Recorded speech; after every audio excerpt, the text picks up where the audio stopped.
되게 주중에 큐티 말씀 잘 묵상하고 계시죠? 요즘 어디 말씀 묵상하고 계십니까? 욥기서 말씀 묵상하고 계시지 않습니까?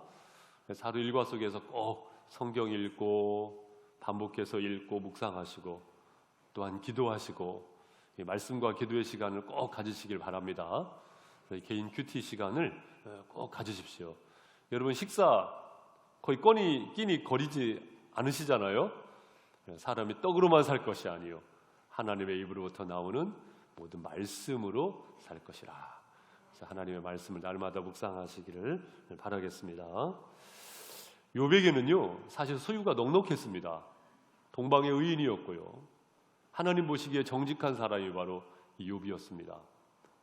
그에게는 소유가 넉넉했는데 그런데 어느 날 그의 소들도 잃어버리고 나귀들도 잃어버리고 낙타들도 잃어버리고 양들도 다 잊어버려요. 그가 거느렸던 종들도 다 잃어버립니다. 뿐만입니까? 생떼 같은 자식들을 먼저 하늘나라로 보내게 되어지는 그 상실감, 그 상실의 아픔, 이별의 아픔. 뿐만입니까?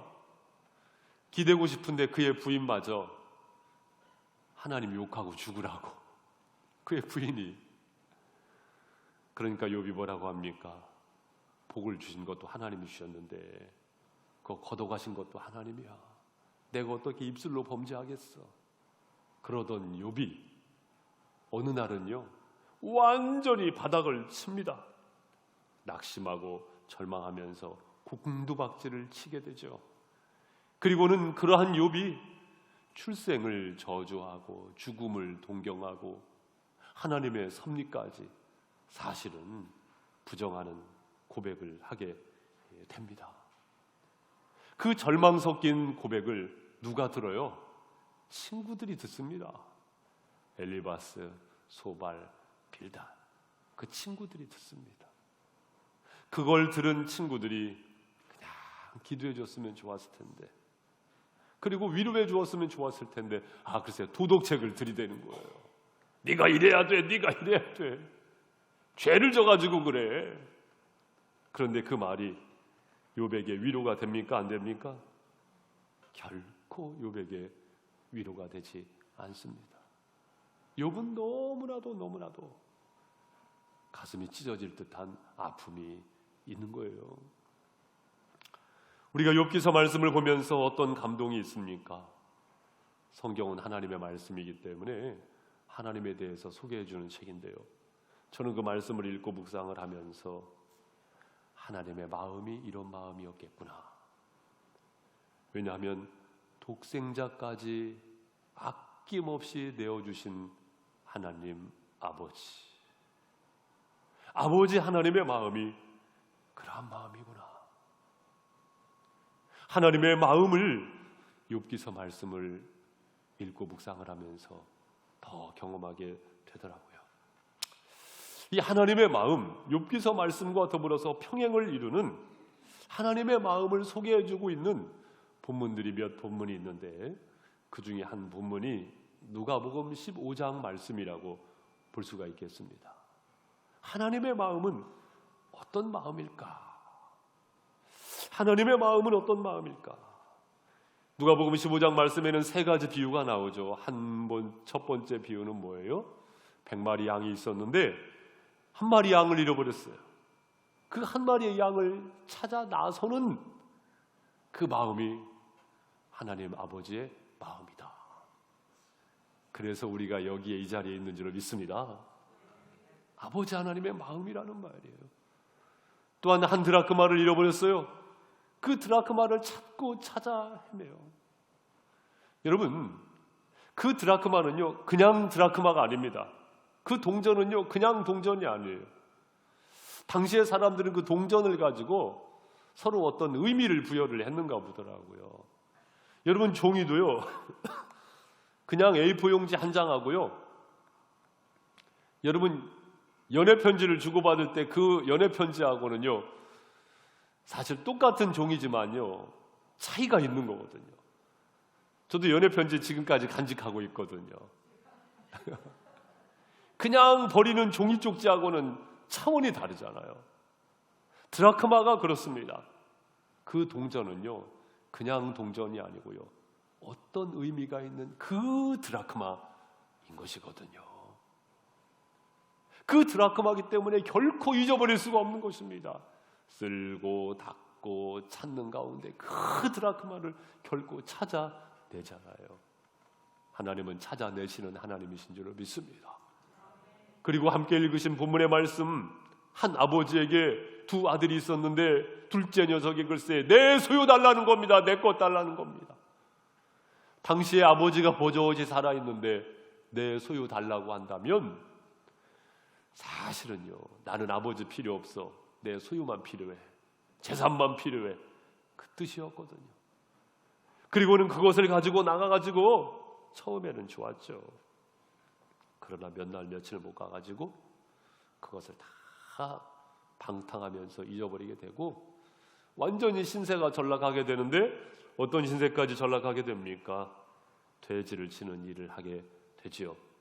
16절, 그가 돼지 먹는 쥐업 열매로 배를 채우고자 하되 주는 자가 없는지라. 쥐업 열매, 돼지가 먹는 음식을 먹는 그런 신세까지 전락하고 마는 것이죠. 그리고는 그가 깨우칩니다. 아버지께로 돌아가야겠다. 누구에게로 돌아가야겠다? 아버지께로 돌아가야겠다. 그래가지고 아버지 집으로 향하고 드디어는 동네 어귀에 들어섰는데 20절 말씀 함께 읽겠습니다. 시작. 이에 일어나서 아버지께로 돌아가니라. 아직도 거리가 먼데 아버지가 그를 보고 측은히 여겨 달려가 목을 안고 입을 맞추니. 그를 보고 거리가 먼데 아들은 아직 아버지를 발견 못했어요. 그런데 아버지는 아들을 발견했어요. 내 아들이다, 내 아들이다. 그리고는 달려갑니다. 아버지가 뜀박질을 했다는 것입니다. 여러분, 달리고 있는 아버지를 상상해 보시기 바랍니다. 물론 구약시대, 무드셀라 시대 같은 경우에는 969세를 살았어요. 969세를 살던 시대라고 본다면 이때 아버지는요, 청소년이에요. 청소년. 그런데요, 예수님 당시에 평균 수명은요 969세가 아니었어요. 800세도 아니었고 300세도 아니었고요. 지금보다 오히려 더 밑에였습니다. 조선시대 같은 경우, 조선 왕조시대 그분들이 평균 수명이 43세였다고 하잖아요. 그러고 보면은 이때 아버지는 이미 허리가 굽은 아버지입니다. 백발이 성성했고요. 제 몸조차 지탱하기 어려운 그 아버지였어요. 그런데 그 아버지가 뜀박질을 한 겁니다. 뜀박질을 하는 거예요. 아들을 발견했고 발견하게 되어진 아들을 보면서 뜀박질을 하는 것입니다. 그러면 여러분, 아버지는 왜 뜀박질을 하게 됐을까요? 아버지는 왜 달리기를 하게 됐을까요? 첫 번째로는요, 아들을 보호하기 위해서입니다. 무엇하기 위해서요? 보호하기 위해서. 21절 함께 읽겠습니다. 시작. 아들이 이르되 아버지, 내가 하늘과 아버지께 죄를 지었사오니 지금부터는 아버지의 아들이라 일컬음을 감당하지 못하겠나이다 하나. 누구와 대화입니까? 아들과 아버지의 대화입니다. 다른 사람들이 대화하기 전에 먼저 아버지와 아들과 대화가 있습니다. 다른 사람들이 보기보다 먼저 아버지가 먼저 받고 먼저 달려갔고 먼저 끌어안은 것입니다. 왜 먼저 끌어안았을까요? 아들을 보호하기 위해서. 왜냐하면 당시의 풍경 가운데는 어떤 풍경이냐면요, 지금 재산을 가지고 가서 다 탕진에 써버렸어요. 그리고는 다시 동네로 들어와요. 그러면 당시에 보통 동네 사람들이요, 그 아들에게 돌을 던졌다고 합니다. 심지어는 그 돌에 맞아가지고 죽는 이들도 있었다는 거예요. 그것으로 법적으로 아무런 문제가 되지 않아요. 그렇기 때문에 이 아버지가 아들을 기다리고 있었던 이유가 뭐냐면요, 다른 사람들이 발견하기 전에 먼저 아들을 발견해야 돼요. 왜요? 보호하기 위해서. 다른 사람들이 다가가기 전에 먼저 달려가야 돼요. 왜요? 보호하기 위해서. 보호하기 위해서. 여러분, 하나님 아버지는 어떤 아버지이십니까? 저와 여러분을 보호하시는 아버지가 되시는 줄로 믿습니다. 시편 2편 7절 말씀을 보니까 내가 여호와의 명령을 전하노라. 여호와께서 내게 이르시되 너는 내 아들이라. 오늘 내가 너를 낳았도다. 그렇죠. 아버지는 나의 아버지이십니다. 따라해 보십시오. 나의 아버지, 나의 아버지십니다. 본문의 말씀 속에서 탕자가 이 동네 어귀로 왜 들어왔습니까? 아버지가 거기 계시거든요. 아버지가 거기 계시거든요. 우리가 하나님의 교회에 왜 찾아왔습니까? 아버지가 거기 계시거든요. 아버지가 거기 계시거든요. 우리가 세상 속에서 왜 당당하게 삽니까? 이유는 단순합니다. 아버지가 창조의 세상 그곳에 계시거든요. 할렐루야. 그렇기 때문에 구김살 없이 당당하게 살아갈 수가 있는 것 아니겠습니까? 거기 계시는 아버지. 이것이 우리에게 가장 큰 힘인 줄로 믿습니다. 여러분의 재력이 결코 여러분의 힘이 아닙니다. 건강이 결코 내세울 만한 힘이 아닙니다. 내가 가지고 있는 이름 석자의 유명세가 그리고 하늘을 건드릴 것 같은 찌를 것 같은 권세가 그렇지 않습니다. 그것 때문에 어깨가 으쓱한다면 언젠가 그것 때문에 열등감에 휩싸일 수가 있습니다. 눈에 보이는 것이 결코 근거가 되지 못합니다. 다윗은 말합니다. 시편 3편 6절 말씀에 천만인이 나를 에워싸 진친다 하여도 나는 두려워하지 아니하리이다. 천만인이 나를 둘러싼다 하더라도 나는 두려워하지 아니하리이다. 할렐루야. 그의 이유는 간단합니다.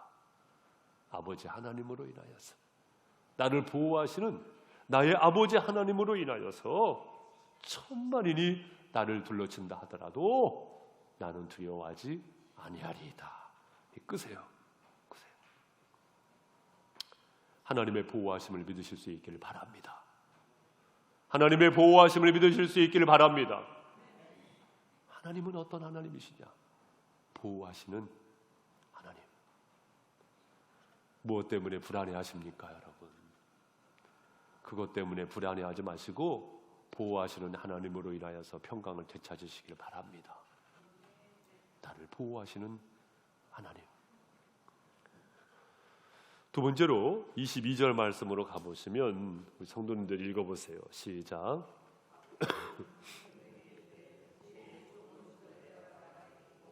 손에 가락지를 끼우고 발에게 신신을 신기라.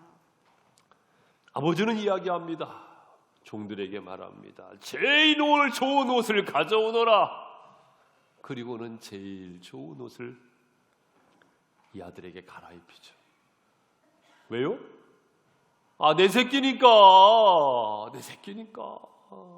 제일 좋은 옷을 가지고 갈아입히라는 겁니다. 아버지시잖아요.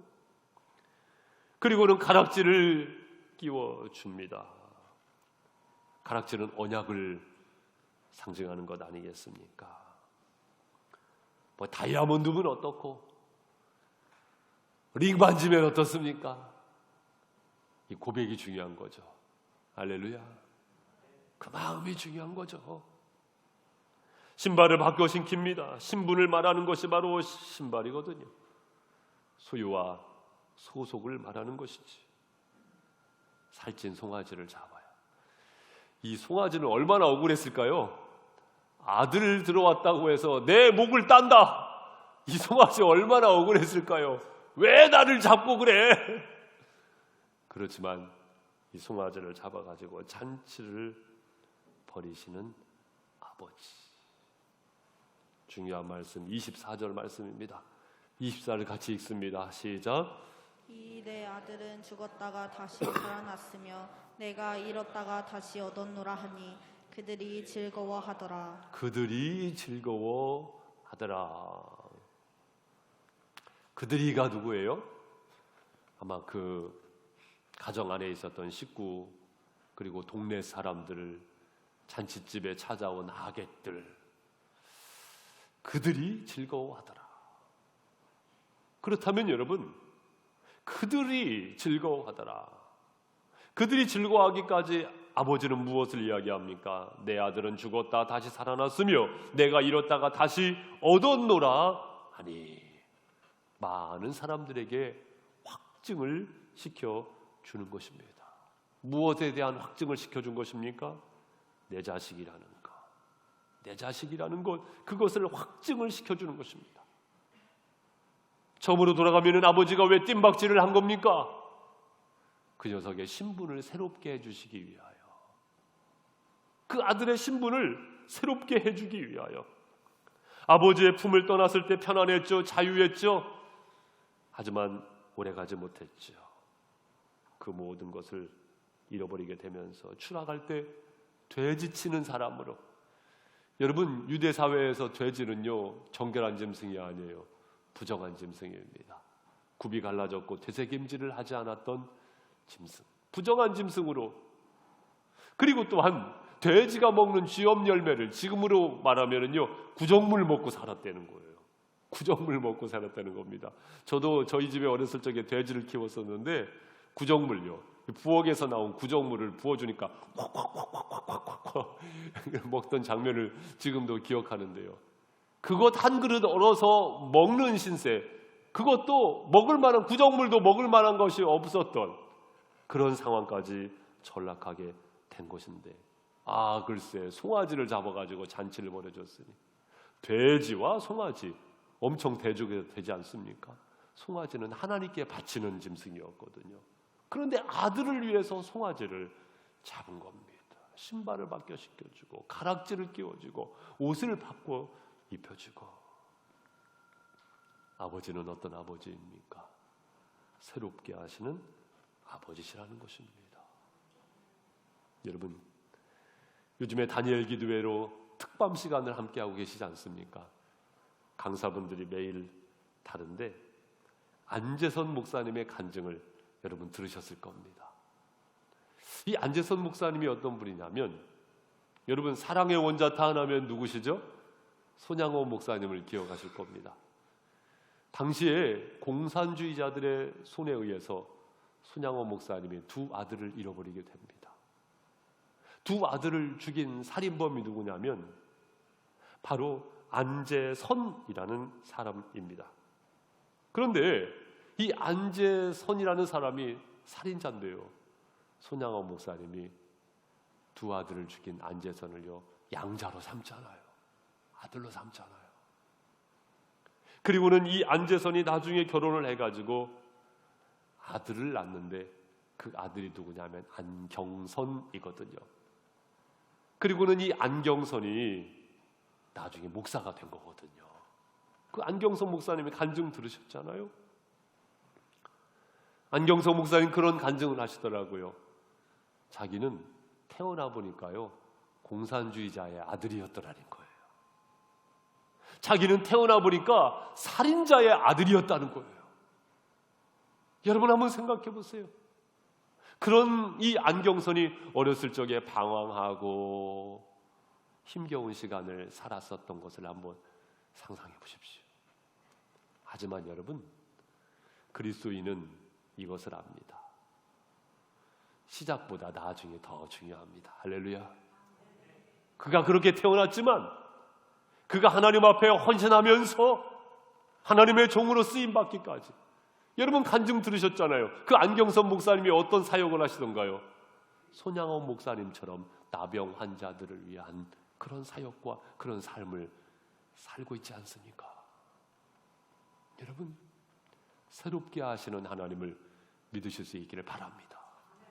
아무리 진흙구덩이에서 질퍽질퍽한 인생을 살았다 하더라도 하나님 아버지는 내어버려 두시는 하나님이 아니시고, 마음을 열고 믿음의 길을 결단했을 때 하나님 아버지께서는 새롭게 하시는 아버지이십니다. 하나님의 사랑으로, 변함없는 사랑으로, 십자가의 구속의 은혜로 값없이 구원받은 우리인 줄로 믿습니다. 왜 값없이 구원하셨을까요? 값으로 따질 수가 없어요. 측량할 수가 없어요. 그렇기 때문에 값싼 구원을 얻은 우리가 아니고 값없는 구원을 얻은 우리가 바로 내가 되고 이 자리에 계신 한 분 한 분이 되는 줄로 믿습니다. 성령의 도우심으로. 여러분, 성령의 역사하심을 믿으십니까? 아멘. 고린도전서 12장 3절 말씀에도 보니까요, 우리가 예수를 주라고 시인하는 것은요, 성령의 역사라는 거예요. 할렐루야. 성령으로 아니하고는 누구든지 예수를 주라고 시인할 수 없느니라. 여러분, 그거 아세요? 예수님이 당신의 주인이십니까? 물었을 때요, 대답 못하시는 분이 있어요. 두리번 하면서 대답 못하시는 분이 있습니다. 내 안에 정말 믿음이 없으면 대답을 못하죠. 인위적으로 꾸밀 수 있는 것이 아닙니다. 성령께서 내 안에 계시는 줄 믿습니다. 내 판단과 내 기준과 내 논리를 가지고 결코 고백할 수가 없는 것이거든요. 성령께서 내 안에 내주하시고 성령께서 내 안에서 역사하시지요. 그 힘을 힘입어서 우리는 오늘도 믿음의 삶 가운데 승리하게 될 줄로 믿습니다. 새롭게 하시는 하나님 아버지. 또한 25절 말씀으로 가보시죠. 자, 25절 제가 대독해 올려드리겠습니다. 25절 말씀, 맏아들은 밭에 있다가 돌아와 집에 가까이 왔을 때 풍악과 춤추는 소리를 듣고, 여러분, 맏아들이 있었잖아요. 그가 밭에서 일을 하다가 돌아와 보니까 글쎄 그 집에 잔치가 벌어진 겁니다. 그 잔치는 어떤 잔치였는가? 26절, 한 종을 불러 이 무슨 일인가 물은데 대답하되 당신의 동생이 돌아왔음에 당신의 아버지가 건강한 그를 다시 받아들이게 됨으로 인하여 살찐 송아지를 잡았나이다 하니. 그때 28절 같이 읽어보세요. 시작. 그가 노하여 들어가고자 하지 아니하거늘 아버지가 나와서 권한대. 노하여. 지금 맏아들은요, 뿔딱지가 난 겁니다. 노하게 된 겁니다. 화가 잔뜩 나게 된 겁니다. 그런 아들에게 아버지가 무엇을 말씀합니까? 마지막 31절, 32절 함께 읽습니다. 시작. 아버지가 이르되 예 너는 항상 나와 함께 있으니 내 것이 다 내 것이로 돼. 이 내 동생은 죽었다가 살아났으며 내가 잃었다가 얻었기로 우리가 즐거워하고 기뻐하는 것이 마땅하다 하니라. 아멘. 여러분, 이 마음이 아버지의 마음이라는 것입니다. 어떤 자식은요, 기쁜 마음으로 사랑해요. 어떤 자식은요, 아픈 마음으로 사랑합니다. 이것이 아버지의 마음입니다. 그렇기 때문에 아버지가 바라는 것은 무엇일까요? 화목하는 것입니다. 무엇하는 거예요? 화목하는 겁니다. 아버지가 뛰신 이유, 아버지가 달리기를 하신 이유, 아버지가 먼저 그 아들을 낚아챈 이유, 데리고 와서 가정 안에서 화목을 이루게 하시기 위하여. 화목하는 것, 그것이 아버지 하나님의 뜻인 줄로 믿습니다. 그러면 여러분, 이 비유의 말씀을 왜 하셨을까요? 예수님께서 이 비유의 말씀을 왜 하셨을까요? 잠깐 성경을 연구해 보면, 자, 말씀 쭉 거슬러 올라가면 15장 1, 2, 3절 말씀 한번 보시기 바랍니다.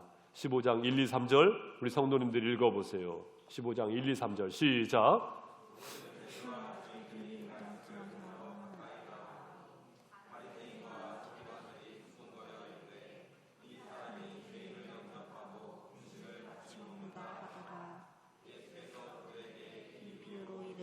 아멘. 비유의 말씀을 하신 이유가 뭐라고요? 예수님께서 세리와 죄인들과 함께 음식도 드시고 시간을 보내시고 말씀을 가르치시고 그랬거든요. 여기에 대해서 이견을 제시한 이들이 있었는데 그들이 누구라는 것입니까? 바리새인과 서기관들이 수근수근 하는 것이죠. 그때 바리새인과 서기관들을 향해서 주님께서 이 새 비유의 말씀을 하신 것입니다. 한 영혼이 귀하다. 그 영혼은 다른 영혼이 아니고 바로 그 영혼이다. 그 영혼을 포기하지 않고 끝까지 사랑하기를 원하셨고 화목을 이루기를 원하신다. 물론 반복해서는 안 될 거예요. 여러분 늑대와 소년 이야기 알잖아요. 반복해서는 안 될 거예요. 하지만 그 영혼은 내가 사랑하는 그 영혼이기 때문에 화목을 이루라. 무엇을 이루라? 화목을 이루라. 그래서 이 말씀을 하신 것 아니겠습니까? 데살로니가전서 5장 13절도 보니까 그들의 역사로 말미암아 사랑 안에서 가장 귀히 여기며 너희끼리 화목하라. 할렐루야. 너희끼리 화목하라. 화목하라 그것입니다. 잠언 12장 20절 말씀도 보니까 악을 꾀하는 자의 마음에는 속임이 있고 화평을 의논하는 자에게는 희락이 있느니라. 화평을 의논하는 자에게 희락이 있대요. 화평을 의논한다는 것은 무엇을 말합니까? 어떻게 하면 화평할 수 있을까? 어떻게 하면 화목할 수 있을까? 어떻게 하면 화해를 이룰 수 있을까? 이것을 의논하는 것을 말합니다. 여러분, 사랑하시는 믿음의 가족 한 분 한 분께서 어디를 가든지 간에 거기에서 트러블 메이커가 되지 마시고 피스 메이커가 되시기 바랍니다. 화목을 이루는 자들이 되시기를 바랍니다. 여러분의 자녀들이 그 어느 곳에 이르게 되었을 때 그 자녀로 인하여서 그 관계가 공동체가 화목을 이루게 되어지는 복의 근원자가 되시기를 주님의 이름으로 축복합니다. 더불어서는 우리가 그래야겠지요. 그 마음 가운데 성령께서 도우실 줄을 믿습니다. 야고보서 3장 18절 말씀도 화평하게 하는 자들은 화평으로 심어 의의 열매를 거두느니라. 거둘 만한 열매가 없어요. 그래서는 안 되겠습니다. 의의 열매를 거두느니라. 어떤 자가요? 화평하게 하는 자. 마태복음 5장 9절에도 화평케 하는 자는 복이 있나니 하나님의 아들이라 일컬음을 받을 것입니다. 역시 하나님의 아들이야. 역시 하나님의 자녀야. 어떤 사람이요? 화평케 하는 자. 화평케 하는 자. 역시 하나님의 자녀야. 역시 그 사람은 하나님의 사람이야. 어떤 사람이요? 화평케 하는 자. 로마서 12장 18절 말씀, 할 수 있거든 너희로서는 모든 사람들과 더불어 화목하라. 할렐루야. 화목에는 먼저 하나님과의 화목이 있죠. 하나님과의 화목을 이루는 자는요, 모든 사람들과 더불어서 화목을 이룹니다. 화평케 하는 자의 삶을 삽니다. 복의 근원자는 바로 이러한 자를 말하는 것 아니겠습니까? 기독교 역사 2000년 가운데 정말 많은 이들에게 존경받는 그런 훌륭한 분이 몇 분 계시잖아요. 그 중에 빠뜨릴 수 없는 분이 아마 이 성 프란시스라는 분 아닐까 생각이 듭니다. 한 번은 이 성 프란시스코와 함께 그 지체분들이, 그를 따르는 제자들이 금식 기도를 했다고 하잖아요. 40일 금식 기도를 하는 가운데 거의 끝 무렵에서 글쎄 한 지체가 스프를 먹다가 탈로가 난 겁니다. 그러니 그 많은 사람들의 따가운 눈총을 받게 됐고, 그로 인하여서 우리가 연합하면서 금식을 결단했는데 우리의 금식에 리스크가 생겼다고 지탄을 받게 된 것입니다. 그런데 그 많은 지체들이 보는 가운데서 이 선생님이, 이 성 프란시스코가 어떤 행동을 보였냐면, 글쎄 그 스프 통을 붙잡더니 스푼으로 스프를 막 드시는 겁니다. 막 드시는 거예요. 그리고는 이렇게 말씀을 하시는 것입니다. 우리가 금식을 하는 이유는 더 예수님을 닮기 위하여 경건 생활을 하는 것인데, 누군가를 질책하고 배척한다는 것은 큰 죄를 범하는 것입니다. 여러분을 큰 죄를 범하는 사람으로 내어버려 둘 수가 없습니다. 우리가 굶으면서 미워하기보다 배부르게 드시면서 사랑합시다. 오히려 이 말씀을 하시는 것이죠. 사랑하는 성도 여러분, 화목을 이루는 것, 그것은 하나님의 바람이고 아버지의 뜻인 줄로 믿습니다. 오늘 우리는 본문의 말씀을 보면서 한 아버지를 만났죠. 그 아버지는 육상 선수가 아니었습니다. 100m 계주 선수도 아니고 마라톤 선수도 아니었습니다. 오히려 허리가 굽은 아버지였습니다. 그 아버지가 뛰신 이유, 자식을 보호하기 위해서, 뛰신 이유, 신분을 새롭게 하기 위해서, 뛰신 이유, 화목을 이루게 하시기 위하여. 여러분, 신앙이란 무엇일까요? 아버지의 마음을 품고 사는 것인 줄로 믿습니다.